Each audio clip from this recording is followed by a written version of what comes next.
This is Ron Higgins with NOLA.com and the Times-Picayune, and it's a Monday, April 20th edition of the First Cup of Coffee. The first thing that comes to my mind every morning about college sports, but the first thing I'm thinking of right now is what a great week it's going to be in New Orleans this week. When you think of the Jazz Fest starting this weekend, the first weekend of Jazz Fest, Friday with Keith Urban as a headline act, Saturday with The Who, and Sunday with Jimmy Buffett. What a great weekend of music to start off the Jazz Fest. Then you throw in the Zurich Classic PGA Golf that starts Thursday with 3 of the world's top 10 players. A great feel for that. Then finally you have the Pels NBA playoff games at home in Smoothie King Center Thursday night and Saturday night. So it's a full week of sports in New Orleans.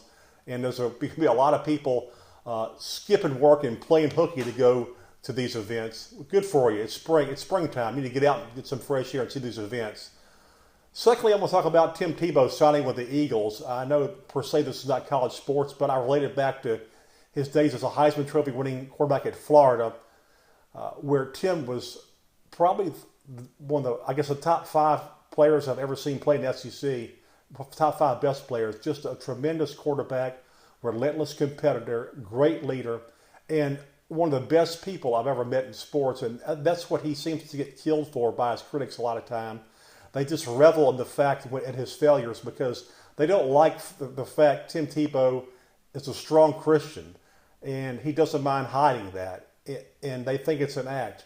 Let me tell you, I've been around Tim Tebow enough to know that this is one of the most genuine people I've ever met, and he's a good person. He treats everybody with kindness and respect, and I don't think there's anything wrong with that.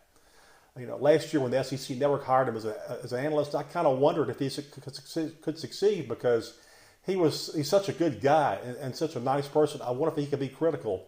When Tim Tebow was the best analyst on that network, you know, he was not obnoxious. He came through loud and clear. His criticism was backed up by information and facts. He clearly did his homework. And I know I'll miss him this year in the SEC Network if he makes an NFL roster. I'm hoping he makes an NFL roster because this guy loves football and loves the game, and he's such a really good person. That's the First Cup of Coffee for Monday, April 20th. I'm Ron Higgins. We'll see you tomorrow.